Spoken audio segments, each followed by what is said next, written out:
Shalom!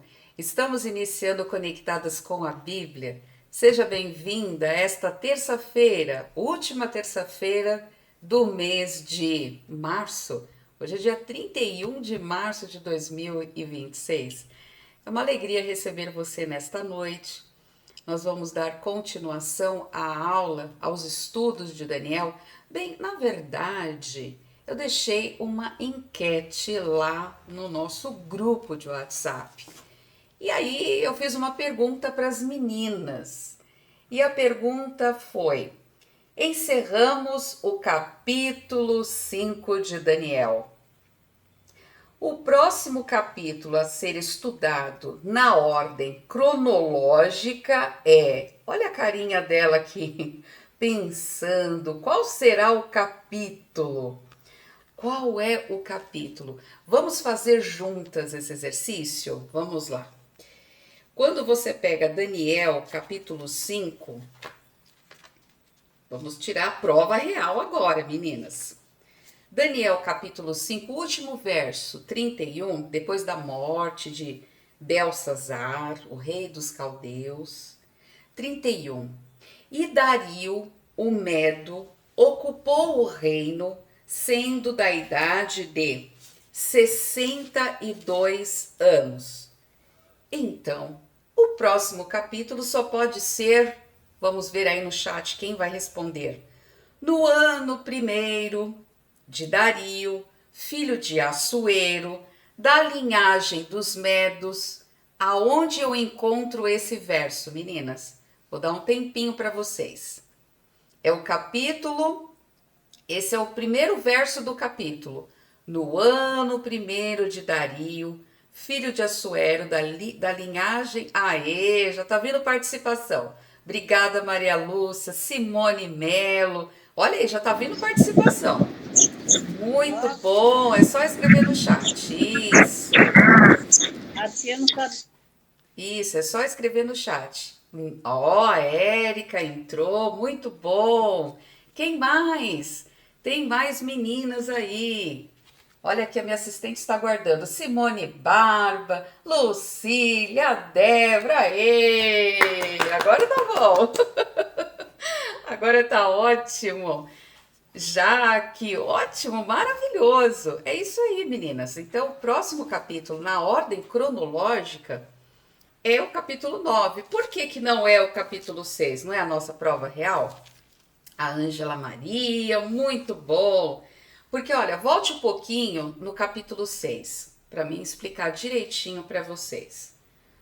Quando você termina lá o versículo 31 do capítulo 5, e Dario, o Medo, ocupou o reino, sendo da idade de 62 anos. Quando entra no capítulo 6, ele está a dizer: e pareceu bem a Dario constituir sobre o reino 120 príncipes que estivessem sobre todo o reino. Parece que está faltando alguma coisa, não é? Então, quando você vai colocando em ordem, o capítulo 9 se encaixa perfeitamente. Então, essa é a segunda divisão do livro. Saindo do capítulo 5, agora nós entramos no primeiro ano de Dario, o filho de Assuero, da linhagem dos Medos. Foi constituído rei dos caldeus. No primeiro ano do seu reinado, eu, Daniel, entendi pelos livros que o número dos anos que falara o Senhor ao profeta, que profeta? Jeremias, em que havia de cumprir-se uma profecia que iria se cumprir. E essa profecia, no capítulo 9, fala das desolações de Jerusalém, que era do quê? De 70 anos. Mas o que era essa desolação de 70 anos? Agora segura um pouquinho Daniel, capítulo 9, e volte, por favor, ainda no Antigo Testamento.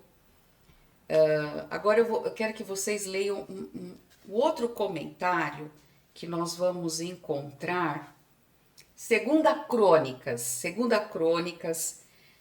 o último capítulo de Segunda Crônicas, 36, isso mesmo.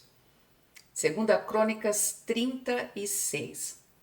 Aqui fala de Zedequias que reinou. Ele reinou em Jerusalém durante 21 anos, versículo 11. No versículo 12, o que o rei Zedequias fez em Jerusalém?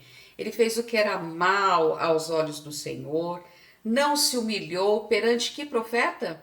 Jeremias, o mesmo do qual Daniel, no capítulo 9, agora ele está lendo, ele está lendo a profecia de Daniel e ele está entendendo que vai se cumprir a profecia das desolações, que falaram então da parte do Senhor.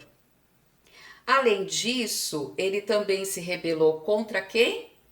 Você está com o marcador aí? O rei Nabucodonosor, que tinha ajuramentado por Deus, mas endureceu a sua cerviz e tanto se obstinou no seu coração, a dureza do coração, que não converteu ao Senhor Deus de Israel. Então, Zedequias não se converteu.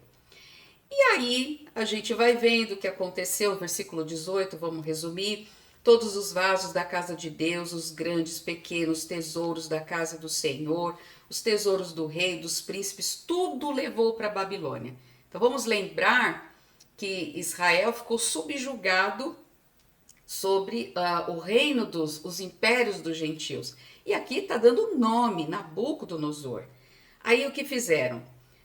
Aqueles que invadiram, queimaram a casa de Deus, derrubaram os muros de Jerusalém, todos os seus palácios queimaram a fogo, destruindo também todos os seus preciosos vasos. E aí escaparam da espada, levou para a Babilônia, fizeram servos dele, os seus filhos, até o tempo.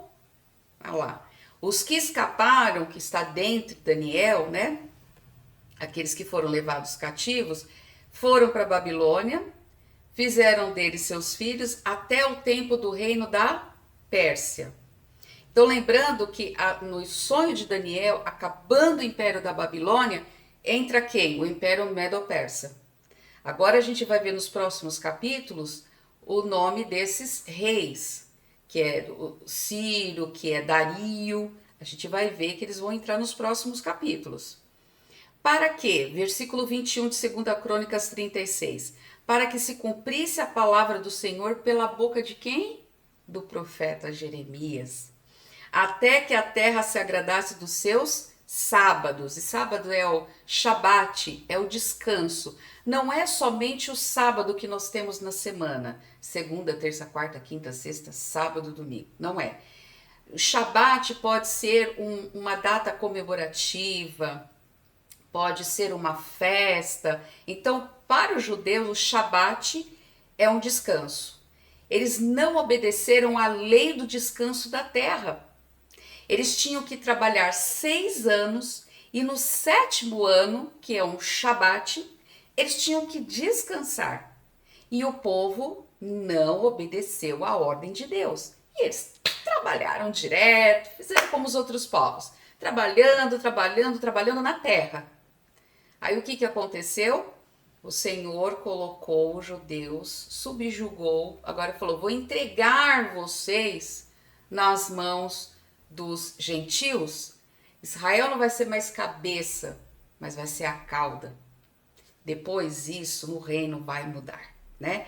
Mas por causa da idolatria, do paganismo, de se rebelarem contra Deus, de darem as costas para o Senhor, não crer, não saber ouvir, o Senhor então fez isso.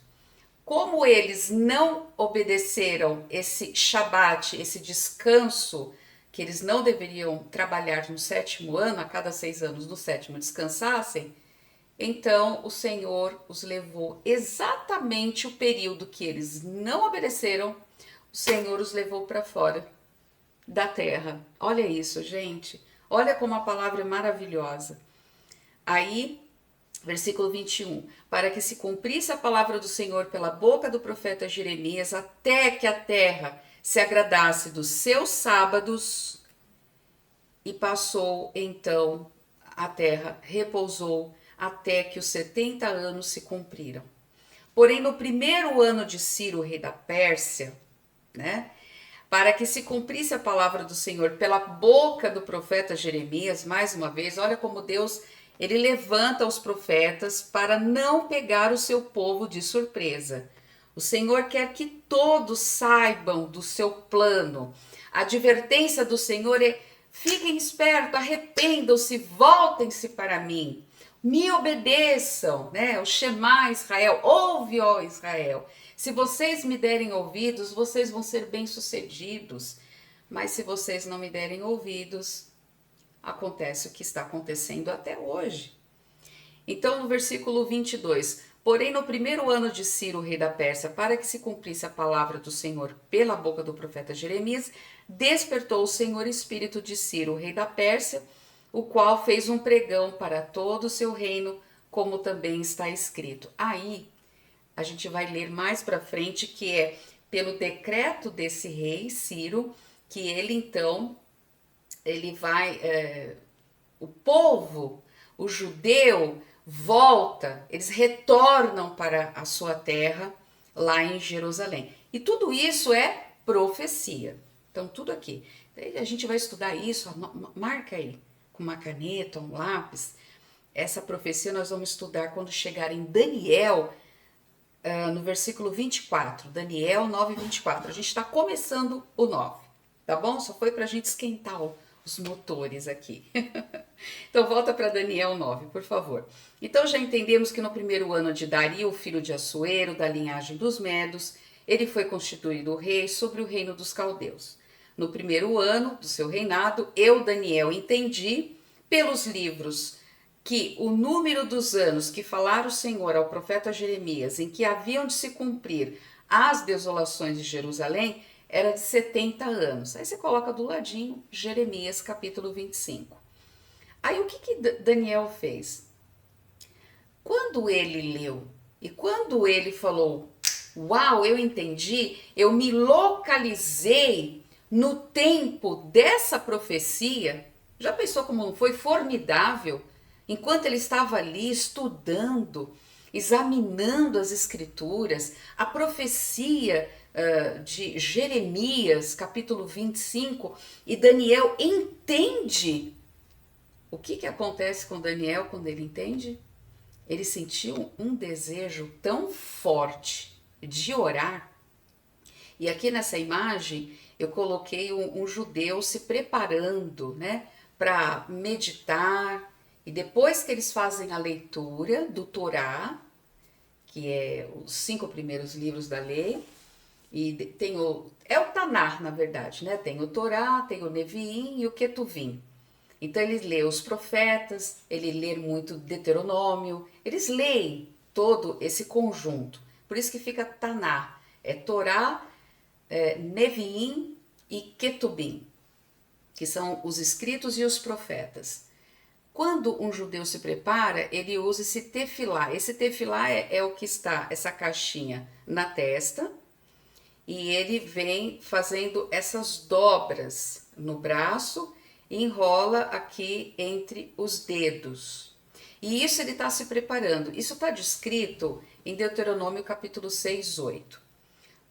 Como Daniel era judeu, nós imaginamos aqui no capítulo 9 que, como um judeu, ele está utilizando esse costume do seu povo, mesmo com a idade avançada. Ele não perdeu os costumes, ele não mudou a sua maneira de adorar, ele não tinha ali o encontro com o seu povo, mas ele continuava mantendo a sua vida de leitura da palavra e de oração. E isso ele manteve, ele perseverou nisso. Então aqui ele se preparou para a oração, como nós lemos aqui, versículo 3, desculpa. E eu me dirigi o rosto ao Senhor Deus para buscar com que? Oração, súplica, com jejum, saco de cinza, porque ele estava em profundo sentimento de tristeza, porque ele entenderia e ele viu tantas coisas que ainda estava por vir. Lembra das visões que ele teve? Começando no capítulo 2, com Nabucodonosor, depois no capítulo 7, no capítulo 8. Ele viu tudo. Deus mostrou um panorama, a visão dos impérios mundiais. Então ele saberia de todo o sofrimento do povo, apesar de estar se cumprindo ali exatamente ali os 70 anos. Ele estava entendendo isso. E aí no versículo 4, orei ao Senhor meu Deus e confessei. Marca esse verbo, confessei. Então, no versículo 3, ele se dirige a Deus. Olha, hoje nós vamos falar um pouquinho sobre a oração, tá bom? Ele se dirige ao Senhor Deus. E Deus é o Pai Celestial. Para buscar com oração. Então, com todos os costumes judaicos, né? Oração, súplica, jejum, saco e cinza. Orei ao Senhor meu Deus e confessei. Marcou o confessor? Confessar? Oração. Então, quando Daniel, agora vamos analisar, quando ele termina a leitura de Jeremias capítulo 25, ele sentiu uma vontade imensa de interceder, sabe por quem? Pelo seu povo. Porque ele viu o ponto que chegou, o ponto alto que chegou a nação de Israel, o ponto da incredulidade, da dureza de coração dos judeus. Então, toda oração, minhas queridas, tem por fundamento motivador as escrituras. Não muda essa ordem. Qual que é a ordem? Palavra, oração. Palavra, oração. Nós oramos com a Bíblia. E por ele ter o entendimento, ele desejou orar. Você entende a motivação? Então, toda oração tem por fundamento motivador as Escrituras. Todas as promessas nas Escrituras, de Gênesis, Apocalipse, nos estimulam a orar. Assim foi com o profeta Daniel. Isso acontece mesmo com você? Como orar? Como devemos orar? Como nos comportar em oração? A oração faz parte da sua vida? Vamos fazer um exercício. Abra, por favor, no Evangelho de Mateus. Mateus 6. A gente precisa entender primeiro o que Daniel tem uma vida de oração e o que é oração. Mateus 6. É um modelo de como compor uma oração. Então ele vai dos versos 9 até o verso 13. Aí está um modelo. Eu coloquei uma imagem de um bolo, né? Que delícia, um cupcake aí. Então vamos lá. As boleiras aqui de plantão. Quem não gosta de falar assim, olha, eu vou te dar uma receita. É prática, olha, a Jaque já mandou. É prática, é fácil. Agora vamos analisar bem. Para você fazer um bolo, você precisa de 6 ingredientes básicos, né? O bolo você precisa dos ovos, que é a proteína, você precisa do açúcar, você precisa do leite, ou o leite você pode substituir por um suco, água, iogurte, enfim. Você precisa da farinha, você precisa de uma gordura, ou óleo, ou uma margarina, ou uma manteiga, tem que ter uma gordura, né? E o fermento, 6 ingredientes para essa receita. E aí, para a oração, ela também tem 6 ingredientes. Então, hoje eu vou passar para vocês uma receita de oração. Não é bolo, tá? É uma receita de oração. Então, quando eu passo, vamos ilustrar. Quando eu passo uma receita de um bolo, você vai fazer o seu bolo baseado na receita que eu lhe dei. Eu já te passei os ingredientes. Não vai ser o mesmo bolo, mas a receita que você vai fazer está baseada nos ingredientes da receita que eu te passei. Então, a receita da oração, anote aí a receita.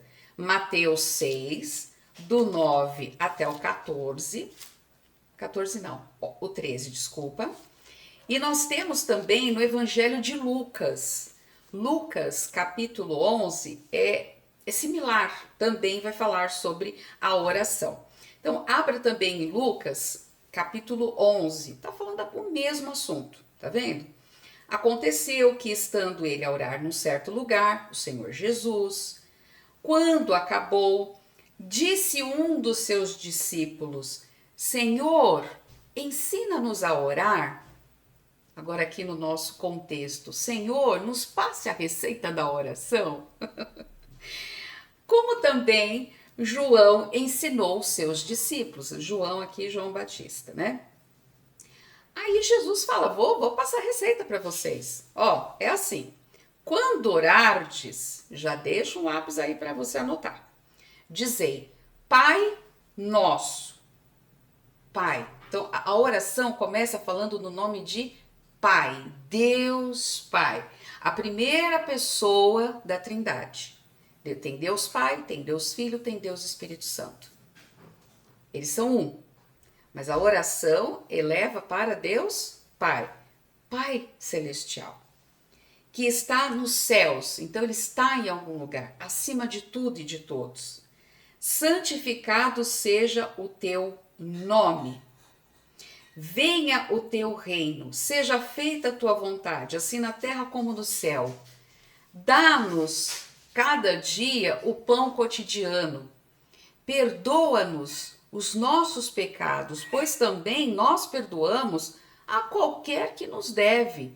E não nos conduza à tentação, mas livra-nos do mal. Agora, quando você volta para Mateus, o ingrediente é o mesmo, tá? Aqui é Mateus que escreveu e Lucas escreveu, registrou ali no Evangelho. Mas volte para Mateus, por favor. Então vá. Portanto, vós orareis assim, versículo 9. Pai nosso que estais nos céus. Então o Senhor, ele nos deu essa receita. Ele estava nos dando a receita do bolo, não o bolo. Então não é que eu vou ficar repetindo essa fala. Aqui é um modelo. Aqui eu tenho um molde. Aqui eu tenho a receita dos ingredientes que deve compor a oração. Entendendo isso, a gente vê que o Senhor Jesus fala que a primeira coisa que você tem que começar na oração é dizer o nome Pai Nosso. Então eu coloquei aqui, ó. São 6 ingredientes, ok? Então nós temos aqui, o primeiro é relacionamento, pai. Por exemplo, se eu pergunto, Nara, qual é o nome do seu pai? E ela responde? Clepson. Clepson. E aí eu digo, o meu pai se chamava Sérgio. Eu posso chamar o pai da Nara de pai? Ele é o pai dela. Eu não vou chamar o Clepson de pai, porque o meu pai é o Sérgio. E aí, na oração, tem pessoas que falam pai, mas você é filho de Deus? Você já nasceu de novo? Não tem sentido eu chamar de pai se eu não faço parte da família de Deus. Então precisa ter esse entendimento. A oração é um relacionamento entre pai e filho, ou filha, né? Dá para entender. Você precisa nascer de novo, um relacionamento. Se ele é teu pai, você chama de pai. Agora, se ele não é o teu pai, não tem sentido chamá-lo de pai. Pai nosso.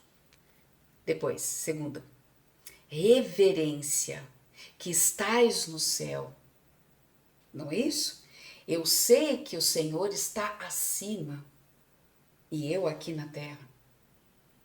Eu honro o meu Senhor. Depois, santificado seja o teu nome, ou seja, isso é submissão. Eu me submeto ao nome de Deus que é santo. Não devo ficar falando o nome de Deus em vão. Tem até pessoas que juram pelo nome do Senhor. E isso é terrível. Porque eu tenho que me submeter ao Senhor. Ele é o nome sobre todos os nomes. É o nome poderoso. Ele está nos céus. Ele é santo, ele é puro.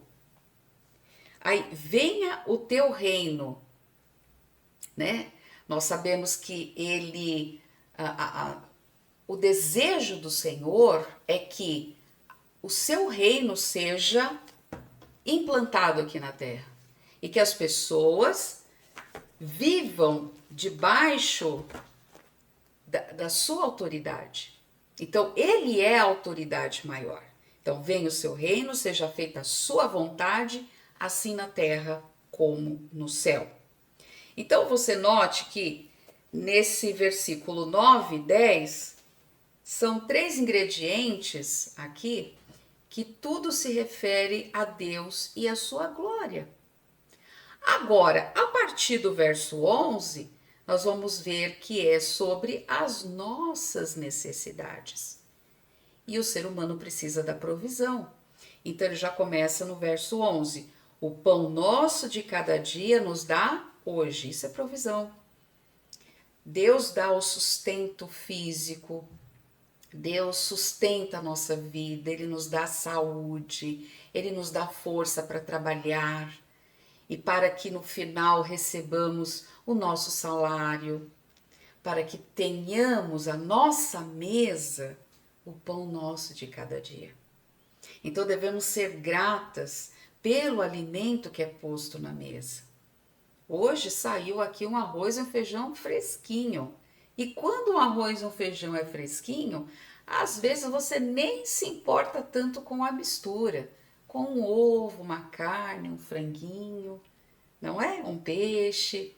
Você tem sempre essa providência divina. Então nós devemos agradecer a Deus. Enquanto estamos preparando a nossa refeição, agradeça a Deus. Sabia que foi Ele que providenciou isso? O pão nosso de cada dia nos dai hoje. Ele nos dá o trabalho, Ele nos dá a saúde. E então nós podemos orar agradecidas pela comida que temos todos os dias na nossa casa. E que podemos partilhar com quem está necessitado também. E aí ele vai no versículo 12, perdão. Perdoa-nos as nossas dívidas, assim como nós perdoamos os nossos devedores. E não nos conduz à tentação, mas livra-nos do mal. Então aqui tem a proteção. Então aqui está a receita, tá? A receita para fazer uma oração é essa. Baseado nos evangelhos de Lucas 11 e Mateus 6, de 9 a 13. A oração começa por onde? Começa por aquele a quem nós nos dirigimos. Nós chamamos de Pai Nosso, relacionamento com Deus. A oração é para quem está na família de Deus. Ninguém, exceto seus filhos, pode chamá-lo de pai. Deus é o seu pai. Em João 1,12, o Senhor Jesus diz, mas a todos quanto receberam, deu-lhes o poder de serem feitos filhos de Deus, a saber, aos que creem no seu nome. Sem um nascimento espiritual, ou seja, o nascimento do alto, ninguém pode entrar na família de Deus conforme João 3,5. É necessário nascer do alto. Quem não nascer da água e do Espírito não pode entrar no reino de Deus. E Jesus diz para Nicodemos, é necessário nascer de novo, João 3,7. Todos os descendentes de Adão nasceram em pecado. Salmo 51, 5, o rei Davi falou, eu fui concebido em iniquidade, já nasci com a semente do pecado, já nasci com vontade de pecar, já nasci com a mancha do pecado, herdada lá de Adão em Gênesis. E Romanos 5,12 diz que o pecado entrou por um, e assim passou por toda a humanidade. Então, todos que nasceram pela segunda vez, ou seja, um nascimento espiritual, ouviram a palavra da verdade, invocaram o nome do Senhor para serem salvos, agora sim, ele é filho. Ele faz parte dessa família. São filhos de Deus pela fé em Cristo Jesus, conforme o apóstolo Paulo escreveu lá em Gálatas, capítulo 3, 26. Então, nós devemos nos aproximar de Deus na confiança de como uma criança tem com o seu pai. Ela conhece, ela ama e ela está protegida e segura. Olha que delícia! Agora volte os seus olhos e Pai nosso que estais nos céus. Vocês sabem a quem você está se dirigindo. Você tem essa intimidade. Por quê? Porque é uma relação familiar. Essa paternidade agora somente os salvos em Cristo Jesus têm. Então, para o cristão, Deus é o nosso Pai. Isso é um relacionamento. É um reconhecimento de quem é Deus e que tudo o que temos e o que somos pertence ao Pai nosso. E você vê, né? Pai nosso, ele não fala Pai, meu Pai, é nosso, porque somos uma família. Então a pessoa ora e ela tem essa relação direta, ela tem essa relação íntima com Deus. Se Deus não é o seu pai, então não faz sentido você chamá-lo de pai, não é verdade? Você já nasceu de novo? Você já recebeu o Senhor Jesus Cristo como seu único e suficiente Salvador? Se Jesus é o seu Salvador pessoal, então você tem todo o direito de se chegar a Ele a qualquer hora, a qualquer momento, em espírito de oração. Que coisa tremenda! Relação familiar, João 1,12. Se você ainda não foi salvo dos seus pecados, se ainda você não nasceu de novo, você não pode chamá-lo de pai, porque a sua oração não pode passar do teto. Então a oração é só para quem tem um relacionamento íntimo, pai e filhos. Se a pessoa não é nascida de Deus, a oração não pode ser ouvida. O nosso relacionamento com Deus é a primeira condição para uma vida de oração vitoriosa. O segundo princípio que nós vimos é a reverência. Eu aponto para onde? Para onde o Senhor está. Nós estamos orando a um Deus que está nos céus, que está acima de todas as coisas. Santificado seja o teu nome. A palavra santificar significa reverenciar. Lembrando aí um atributo de Deus, ele é supremo, ele é perfeitamente santo, separado de todas as coisas. O nome de Deus é santo e o nosso relacionamento com Deus também tem esse caráter. A reverência com o Senhor. Não podemos desonrar o Senhor com a nossa maneira de falar, de pensar e de agir. Santificado seja o seu nome. A gente não deve fazer isso apenas com os lábios, enquanto que o coração não está limpo. Você vê que o Daniel, em 9:3, ele confessou o pecado. Por isso que eu pedi para você marcar esse verbo. Você tem que reconhecer, admitir. Daniel se enquadrou. Eu também sou pecador, eu também preciso de um redentor e um salvador. O nome de Deus deve ser louvado na adoração, na oração, na leitura da sua palavra. Mas se a maneira externa com que nós fazemos isso não representa esse verdadeiro espírito em nossos corações, então estamos falhando em santificar o nome de Deus. Como diz aqui o versículo 9, santificado seja o teu nome. Devemos santificar o nome do nosso Deus no nosso comportamento diário, queridas, em tudo que nós estamos fazendo. Mateus 6:9. Então eu devo reconhecer o quê? Quem é Deus, que eu tenho a filiação, que eu pertenço a Deus, eu tenho esse parentesco com a família real, eu posso chamá-lo de pai, eu tenho todo esse direito, porque eu nasci do alto, sabendo que Deus habita nos céus e também habita no crente, olha que maravilhoso isso, sabendo que ele é santo e separado de todo o mal. E que o nome dele também é santo. Foi isso que a gente aprendeu no versículo 9. Olha quantas riquezas. Então, nesse modelo, nessa receita de oração, lembramos primeiro daquilo que cabe ao Senhor. Mateus 6:10. Que venha o teu reino. Esse é o interesse do Senhor, é o reino dele. Ou seja, que nós tenhamos essa submissão. Nós, os salvos, achamos que o último capítulo da série é quando formos arrebatados. A igreja foi arrebatada, pronto, acabou. Foi o último capítulo da série. É quando a igreja for levada para o céu, no encontro com o Senhor nos ares, conforme o apóstolo Paulo descreveu lá em 1 Tessalonicenses 4, de 14 a 17. Mas o Senhor, ele ainda tem muitos episódios, pela frente. Enumerei alguns aí.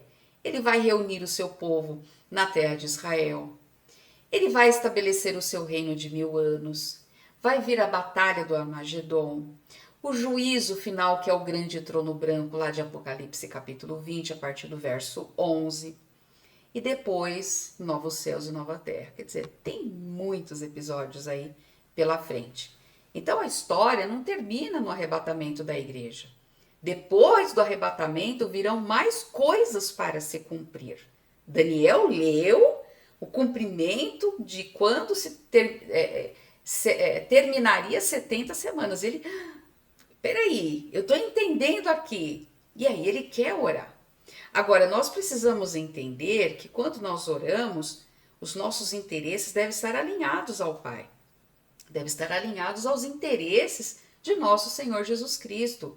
E eles vão muito além, queridas, do que os nossos próprios interesses. Nós devemos pensar primeiro nele, venha o teu reino. E uma observação nessa receita, tá? Do bolo. O reino está na agenda do Pai. Já está programado. Só falta acontecer os fatos como ele já colocou nas Escrituras. E a gente precisa entender essa ordem, como Daniel entendeu a ordem que ele estava no momento. Versículo 10, nós vemos, seja feita a sua vontade, e isso quer dizer o quê? Não é a minha vontade que prevalece, mas é a vontade de Deus, tanto na terra como no céu. Se eu coloco qualquer coisa aqui na terra que não pode ser colocada no céu, é porque eu estou agindo de forma errada. Não devemos orar por coisas que não são da vontade do Senhor. Quem já não ficou espantada quando você orou por um caso específico e você viu que Deus fez outra coisa? Quem já foi apanhada de surpresa assim? Eu já. E aí, toda vez que vamos orar, temos que ter isso em mente, que a vontade do Senhor prevaleça e não a minha. Senhor, se for de sua vontade, se for da sua permissão, me permite isso, isso, isso? Está de acordo com o Senhor? Se não estiver, me mostre, Senhor. O Senhor, o Espírito Santo, né, ele nos ajuda na oração. Nós não sabemos orar. Por isso que precisa de receita, né? Então, não devemos orar por coisas que não são da vontade do Senhor. Se não é da vontade do Senhor, não ore. A vontade de Deus é que deve prevalecer. E lá em Apocalipse 22, 20, qual é a oração que o discípulo amado João escreveu? Ora, vem, Senhor Jesus, que venha o teu reino. Maranata, ora, vem, Senhor Jesus. Aí, quando a gente entra no versículo 11 de Mateus 6, ele vai entrar agora na necessidade terrena, nas minhas, nas suas. O pão nosso de cada dia nos dai hoje. Aqui entra os nossos pedidos, pelas nossas necessidades diárias, suprimento, interceder por aqueles que estão passando por dificuldades também. Também me ensina a viver um dia de cada vez. Isso daí é para combater quem é ansioso, que quer as coisas para ontem, do seu jeito. Não, Deus me ensina a viver um dia de cada vez. Mateus fala, né? Basta cada dia o seu mal. O amanhã pertence a Deus. Porque os nossos dias estão nas mãos de Deus. Lembra da aula passada? A nossa vida está nas mãos de Deus. Nenhum de nós sabe o que o dia trará. Mas nós conhecemos aquele que o sabe. Aí é que está o X da questão. Nós não sabemos o que vai acontecer ao longo do dia, mas nós conhecemos a Deus. Ele sabe de todas as coisas, ele é onisciente. Então nós podemos continuar confiando nele um dia de cada vez, um passo por vez. Aí tem uma cestinha de pão aqui. Necessidades terrenas. O pão nosso de cada dia nos dai hoje. E a gente entende que somos completamente dependentes do Senhor, não é verdade?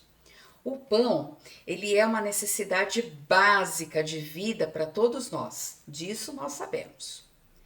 Deus sabe o quanto precisamos e quando precisamos. Olha a diferença. Deus sabe o quanto precisamos e quando precisamos. Às vezes a gente vai lá, compra uma coisa ou pede alguma coisa em oração. É o que você quer ou é o que você realmente precisa? Deus sabe. E eu, como filha dele, preciso ser madura e entender isso. Então Deus sabe o quanto e quando. O tempo é dele, não é meu. Por isso que eu grifei aqui, ó. Deus sabe o quanto e quando precisamos. A oração nos mantém em comunhão com Deus, em um relacionamento de intimidade, que Ele deseja isso. Você pode falar, mas Deus sabe de tudo? Sabe. Ele sabe as palavras que eu vou dizer antes de abrir os lábios, mas Ele quer esse contato, Ele quer esse diálogo, Ele quer essa conversa, Ele quer esta comunhão. Somos filhos dele. Não é gostoso quando a gente vê uma família onde todos conversam, onde todos dialogam? Isso é maravilhoso. Então, através da oração, aprendemos a depender do Senhor. Dá-nos a cada dia o nosso pão cotidiano. Lucas 11:3. Olha que legal para fazer um quadro, né? Você coloca na entrada da sua casa ou ali na cozinha. Aí você lembra que é Deus quem sustenta, Ele supre todas as nossas necessidades. Mateus 6:11. Então, nós já entendemos que o pão nosso de cada dia o Senhor nos dá, um pão por vez, igual o maná. O maná caía do céu, lembra? Era o sustento, era o necessário para que todos pudessem se alimentar. Deus não deixa faltar. Aí chega Jesus em João 6, eu sou o pão da vida. Oh, que tremendo, né? Então nós temos esse pão que perece, que a gente precisa todos os dias, e esse pão espiritual, né? Como ele diz, nem só de pão viverá o homem, mas de toda a palavra que procede da boca de Deus, disso viverá o homem. Mas voltando aqui para Mateus 6:9, Pai Nosso. Note bem que Mateus 6:11. O pão nosso é Pai Nosso, pão nosso, né? Então ele está pedindo no nosso, no plural, não é só meu. Ou seja, eu não estou sozinha na minha necessidade. As necessidades diárias da minha vida, ela não está limitadas apenas a mim e os da minha casa. Mas essa oração nos ensina que devemos dar ao nosso próximo, aquele que necessita. Compartilhar, partilhar o pão. Dá-nos o nosso pão a cada dia não significa que Deus vai fazer por mim aquilo que Ele espera que eu faça. Não é para ficar de braço cruzado, Deus vai me dar mesmo, e não trabalhar e não ir atrás. Não é isso. Eu tenho que ir atrás. Deus quer que eu faça a minha parte. A parte humana eu tenho que fazer. A parte divina, Ele opera. Ele não nos deixa a desejar. E o Senhor já decretou: no suor do teu rosto comerás o teu pão. Gênesis 3:19. Ou seja, é um trabalho diário. Isso significa que devemos trabalhar para suprir as nossas necessidades. O trabalho é dom de Deus. Depois de fazer o meu trabalho diário e merecer o meu salário, o meu Pai Celestial é quem me dá a vida, quem me dá saúde, me dá força para que eu possa fazer o meu trabalho diário. Lembre-se que o pão sobre as nossas mesas vem do nosso Pai Celestial e que nós possamos aprender a depender dele. É isso que eu tenho que fazer todos os dias da minha vida. Eu quero encerrar essa aula. Hoje a gente só falou nessa palavra, hein? Oração. Imagine quanta coisa não tem aí pela frente de Daniel 9. Vamos lembrar de um belo hino que fala sobre oração. Eu vou ler para vocês. Em Jesus, amigo temos, mais chegado que um irmão. Ele manda que levemos tudo a Deus em oração.